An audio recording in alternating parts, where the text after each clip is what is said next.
How you doing? Chris Ignato here. So check it out. I'm out hunting for a creature that to me is one of the coolest creatures on earth. It's not an amphibian and it's not an insect, but it's simply mysterious and so mesmerizing I can lose myself for hours just looking at these things. Wait and see.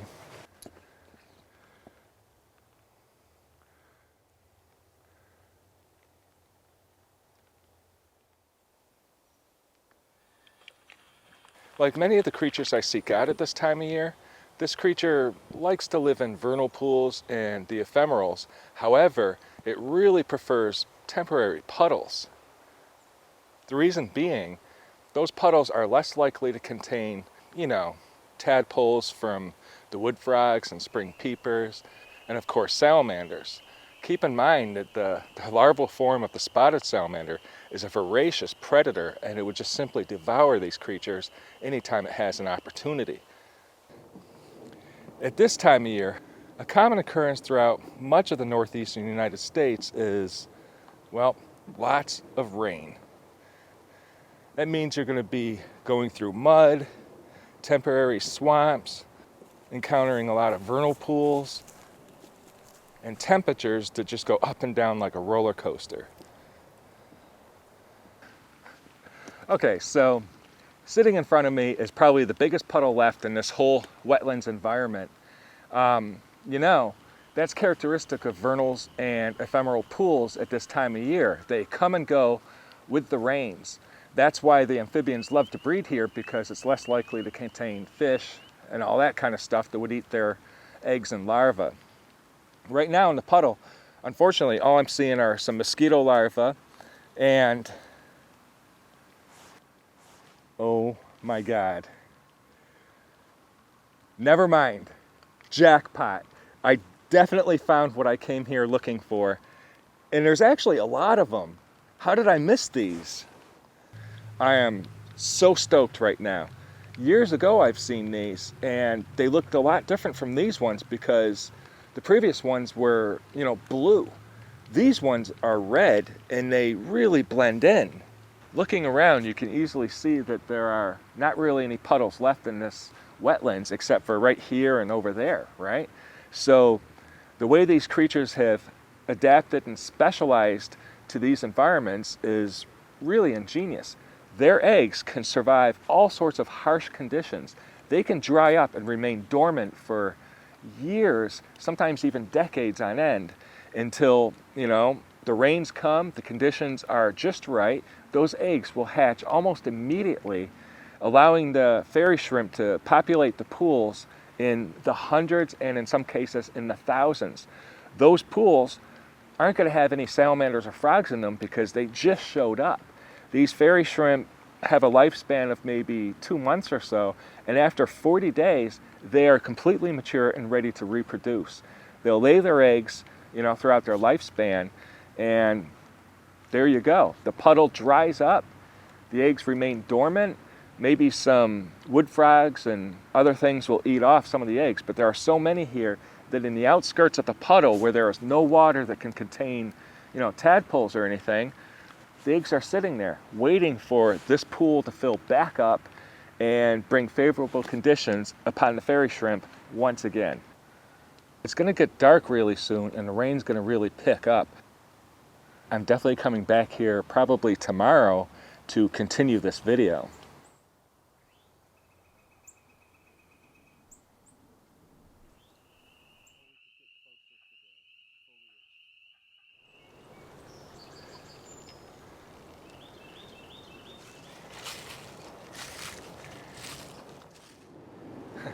As you can see, it's a different day, isn't it?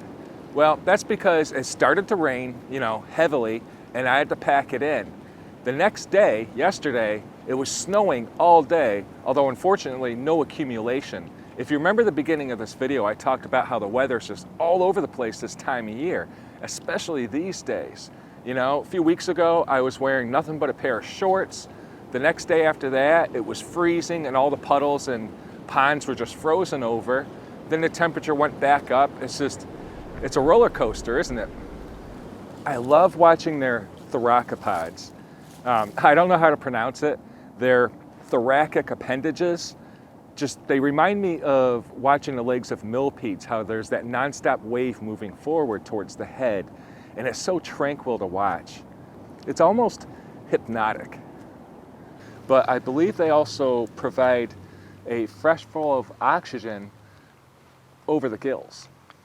Now, another super useful survival adaptation of fairy shrimp is the fact that they can survive in relatively low oxygen conditions. Now, keep in mind that most of these wetlands is dried up, right? All around me, there's just a couple of little puddles left. But that's no real threat to the fairy shrimp, because just picking up a handful of debris, I'm likely holding at least a couple of their eggs. I bet you're wondering while watching these animals what that little thing is on some of them that's constantly swaying from side to side. Well, that's the brood sac, or as I like to call it, the brood pouch. People don't like the word sac. And my guess is it's constantly rocking side to side because it's bathing it in fresh oxygen, and eggs and embryos, well, they benefit from fresh oxygen. That's my theory. I'm not sure, but it's really fun to watch. I do know that they feed primarily on a vegetarian diet of decaying detritus, such as leaves and other plant matter, but they really like to seek out algae and feed on that, similar to some of the tadpoles out there. But the ones I do see feeding seem to hold their food and mix it with some kind of substance. I don't know, it might be enzymes or something, and then they actually transport it forward to the mouth. I don't know if it's because competition is fierce or something, but they really seem to hold on to that food and carry it around with them for quite some time. I can't help appreciating how wonderfully adapted these animals are. I mean, they can handle freezing temperatures, lowly oxygenated waters, and those eggs can survive years and years and years in dormancy. But I'm actually wondering, how tasty would these things be over a fire? And obviously, I'm joking.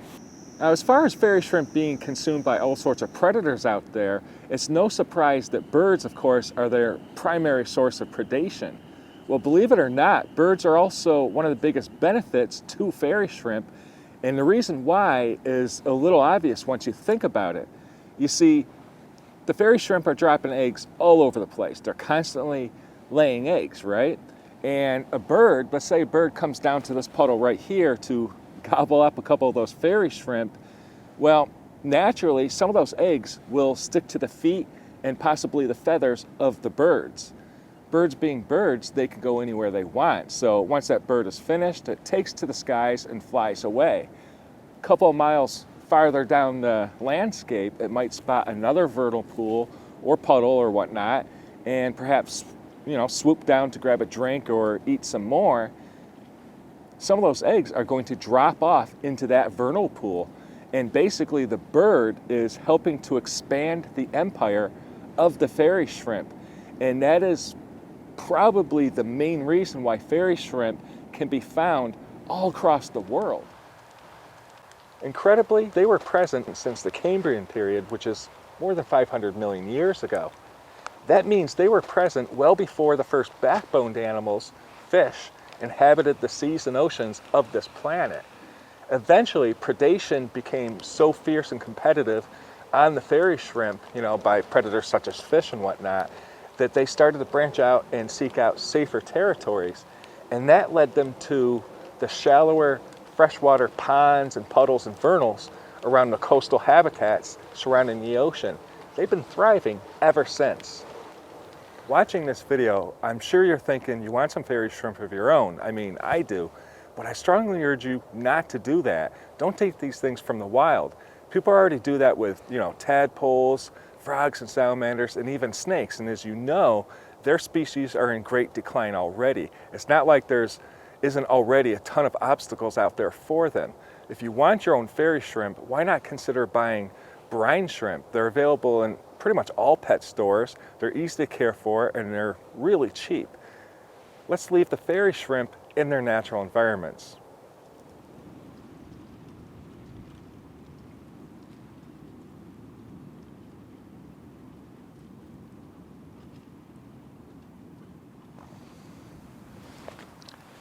So aren't these things incredible? I mean, you know, I find fairy shrimp to be very primal, primordial, if you will, yet at the same time, they are simply beautiful to behold. They're so mesmerizing and hypnotic. And, well, for lack of better words, I'm not embarrassed to admit that I find these things extremely just magical to watch. You know, they're highly specialized, they're adaptive, and they're ready to jump on the first opportunity to reproduce and experience life. Now, if you like this video, I've actually got a really cool video that I filmed during lockdown where I find all sorts of micro macro invertebrates in a vernal pool. And my favorite ones were the Daphnia. Of course, I love water Daphnia, but there were cyclops, seed shrimp, you know, all sorts of other caddisfly case larvae, you know, just lots of cool things. And I suggest you check the video out because it was really cool. And if you liked this, you're sure to like that one too. In the meantime, thanks a lot for watching. I'm Chris Ignato, signing out.